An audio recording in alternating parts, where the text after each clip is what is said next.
Oke, mari kita sambung lagi kelanjutan dari novel Player Who Return After 10,000 Years. Dan setelah bersepakat, akhirnya Kang Wu dan juga rombongan Sun So pun memasuki gerbang. Di dalam gerbang, Kang Wu langsung bertanya layaknya orang bodoh. Baiklah, mari kita bekerja sama untuk menangkap monster tak dikenal tersebut. Ekspresinya sama sekali tidak menandakan jika ia adalah orang kuat. Itulah kenapa Sun So dan juga para kawanannya menganggap jika Kang Wu hanyalah orang bodoh dan juga lemah. Adapun Yongju yang merekrutnya, ia pun yakin jika Yongju juga merupakan orang yang teledor karena mensponsori player ataupun hunter seperti Kang Wu. Mereka pun mulai membanggakan pimpinan guild mereka. Ya, Mir merupakan salah satu guild terbesar di Korea.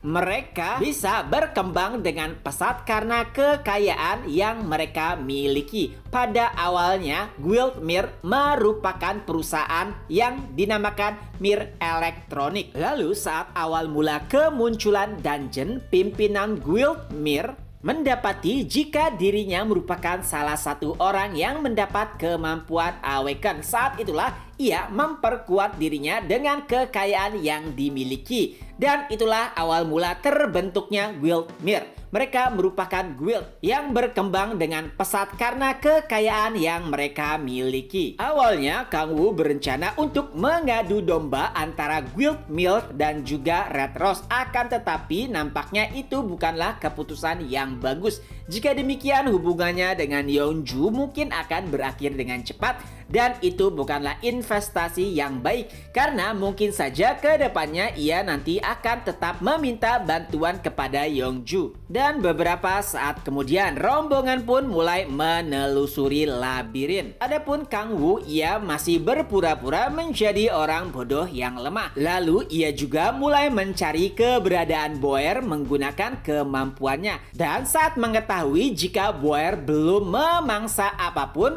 Kang Wu pun menggunakan kemampuan penggoda agar menarik perhatian dari Boer. Dan benar saja, beberapa saat kemudian labirin pun seperti bergoncang. Dan bam, tembok labirin pun hancur. Boer pun mulai menampakkan dirinya. Ia terlihat sangat kelaparan dan juga bersemangat untuk berburu mangsa. Sun So dan juga anggotanya pun mulai bersiap untuk melawannya. Ia sangat percaya diri bisa melawan makhluk misterius tersebut. Adapun Kang Wu, ia mulai mundur ke belakang.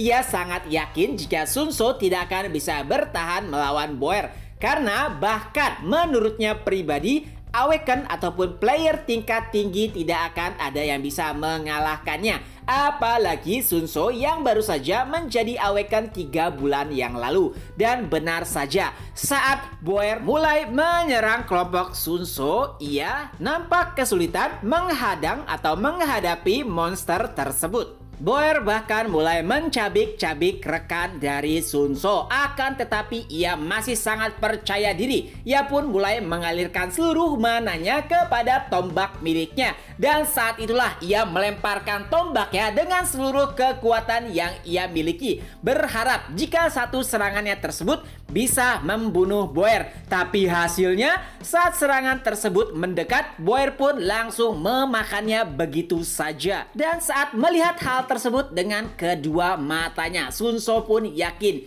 jika ia bukanlah tandingannya. Dan karena merasa sangat ketakutan, Sun So pun hampir kehilangan fokus. Dan saat itulah Boer mulai mengaum. Teriakannya bahkan membuat party milik Sun So terdiam. Mereka terlihat membeku layaknya anak kecil yang ketakutan. Boer pun mulai menyerang mereka satu persatu dengan ganasnya. Bahkan mereka melihat sendiri bagaimana teman mereka dimangsa hidup-hidup oleh Boer. Perlawanan yang mereka berikan sama sekali tidak memberikan efek apapun. Adapun Sun So, karena tombak yang ia gunakan sudah menghilang, ia terlihat sangat pasrah, seakan-akan itu adalah akhir hidupnya. beberapa parti Sun Tzu yang ketakutan mulai melarikan diri. Tapi tentu saja Boer tidak akan membiarkan mangsanya lepas begitu saja.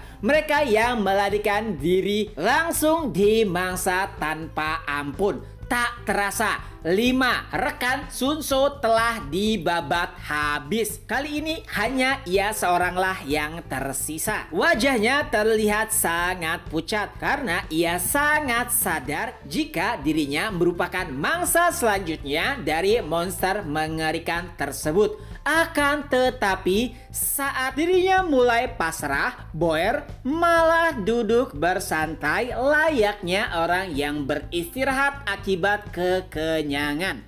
Ya, kali ini ia sudah tidak peduli lagi dengan Sun Tzu karena telah memangsa 5 orang sekaligus. Itu adalah tahapan yang biasa dilakukan oleh Boer. Setelah memangsa 5 orang, ia akan beristirahat sambil mencerna makanannya. Di lain sisi, Kang Wu pun mulai berjalan dengan santai. Ia bahkan melewati Sun Tzu begitu saja.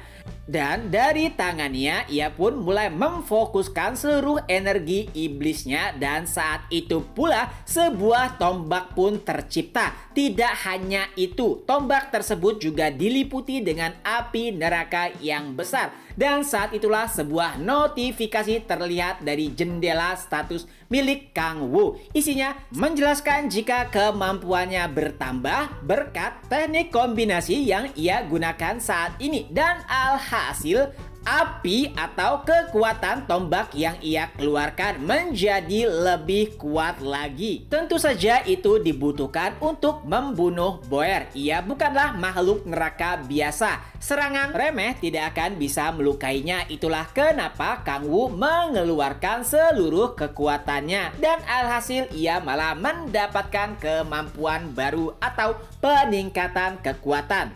Dan tanpa basa-basi, bam! Tombak tersebut pun langsung menghantam Boer dan membakarnya sampai habis. Saat itu pula ia pun mendapatkan notifikasi. Selamat, Anda telah membunuh serpihan kelas B. Levelnya pun langsung naik 6 tingkat. Tidak hanya itu, Kang Wu juga mendapatkan kebangkitan tingkat 5. Dan saat melihat notifikasi lebih detail, ia pun terlihat terkejut karena mendapatkan satu kemampuan baru lagi, yaitu berkat iblis. Itu adalah sesuatu yang bahkan tidak ia miliki saat menjadi raja iblis di neraka. Dan saat itu pula Kang Wu pun sadar jika mungkin saja ia bisa jauh lebih kuat daripada dirinya dahulu saat berada di dalam neraka. Selanjutnya, Kang Wu pun mulai mendekati tubuh Boer. Tentu saja ia harus memangsa makhluk tersebut untuk meningkatkan kekuatan iblisnya. Akan tetapi, karena saat memasuki gerbang, ia berpura-pura menjadi seorang peneliti, ia pun tidak bisa menghabisi seluruh tubuhnya. Oleh sebab itulah Kang Wu berniat menghabisi seluruh tubuhnya kecuali kepalanya. Dan tak lama kemudian seluruh tubuh Boer selain kepalanya pun dilahap oleh energi iblis milik Kang Wu. Dan tepat setelah itu ia pun mulai mendengar ucapan seseorang.